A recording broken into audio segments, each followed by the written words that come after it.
We are so excited for our field trip to Springfield, Illinois to see Abraham Lincoln's Presidential Museum and his childhood home.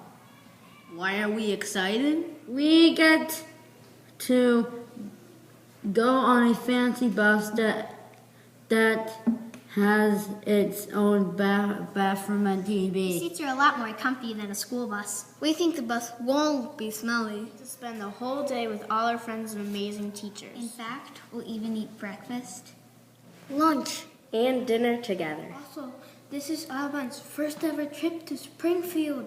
we get to spend the whole day doing exciting things and learning more about Abraham Lincoln. Why are we going on this trip?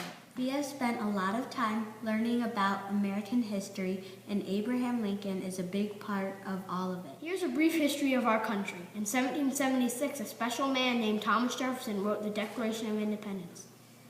In it, he said that all men are created equal. After our country won our independence, America started to grow. There was too much work and not enough people to get the job done. Many white landowners, especially in the South, began to buy slaves from Africa. This continued for many years. As our country continued to grow, there were major differences between the North and the South. The South had plantations, small towns, and slaves. They had slaves because they helped harvest the crops. The plantation owners would make slaves do their work, like clean their house, take care of their kids, and do farm work. The North had skilled workers, factories, and big cities. The North had abolitionists, which were people that thought slavery was wrong. There was a place called the Underground Railroad, but it wasn't a real railroad, and it wasn't underground. It was a group of houses where slaves would hide. It was a series of houses led by abolitionists to help runaway slaves get to freedom. A famous conductor on the Underground Railroad was Harriet Tubman. She was a runaway herself and escaped through the Underground Railroad. She made 19 journeys to the South and back and never got caught or lost a slave.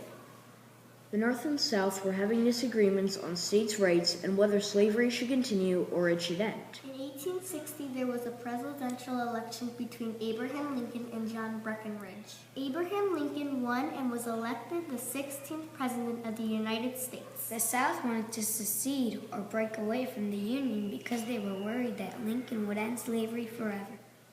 The South thought that the states should have the choice to break away if they wanted to. The North thought secession wasn't okay. The first state to secede was South Carolina in December 1860. The following year, Alabama, Arkansas, Florida, Georgia, Louisiana, Mississippi, North Carolina, Texas, Tennessee, and Virginia seceded also. The states were in far over their heads for what happened next. And we can't wait to find out what the result was when we visit Lincoln's Presidential Museum. As you can see, we are majorly pumped for our trip. But we need your help. With all these luxuries, you can probably imagine that this trip isn't cheap. Please help us pay for our trip by donating some money. It could be $1, $10, or anything you can afford. If you can help us out, you would be responsible for expanding our brains and helping us celebrate our learning. Without your help, we might not be able to go on this amazing trip.